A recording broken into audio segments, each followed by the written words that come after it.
మన ప్రవక్త ఏమన్నాడో తెలుసా? ప్రవక్త బ్రహ్మం గారు, ఆమె ఇప్పుడు వాక్యము చేత గర్భవతి ఉన్నది.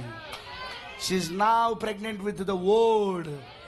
వాక్యము చేత ఆమె, అందుకే ఇప్పుడు ఎత్తబడుట్లో మనం విందుకి వెళ్ళబోతాం. ఇక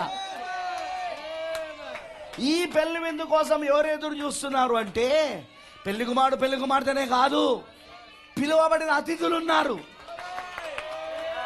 బ్రదర్, అతిథులు ఎవరో తెలుసా?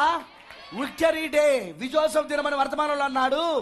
పాత నిబంధనలో ఉన్న పరిశుద్ధులంతా, ప్రవక్తలంతా, పాత నిబంధనలో ఉన్న విశ్వాసులంతా మొదటి పునరుద్ధానంలో, మొదటి రాకలో వెళ్ళిపోయారు కదా.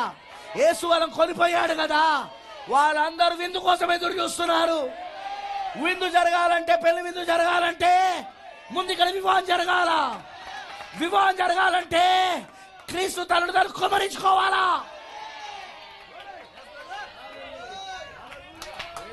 పురుషుడు తన భార్యలో ఏకశరం అవుతున్నాడు. ఓయ్, గుర్తుపెట్టుకోండి, పురుషుడు తన భార్యలో ఏకశరం అవుతున్నాడు. ఎందుకంటే పురుషుని జీవమంతా భార్యలో కుమరిస్తున్నాడు.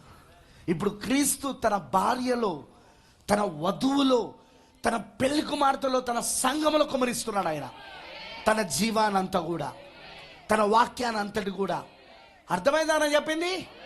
అది వివాహమై ఉన్నది. అది ఇప్పుడు ఆమె వాక్యం చేత గర్భవతి కూడా ఆమె. ఇక నెక్స్ట్ ఏంటి బ్రదర్? ఎత్తబడుట్లో పెళ్లి విందుకు వెళ్ళబోతున్నాం మనం. అతిథులందరూ పాత నిబంధనలో ఉన్న దేవుని పిల్లలందరూ ఎదురు చూస్తా ఉన్నారు.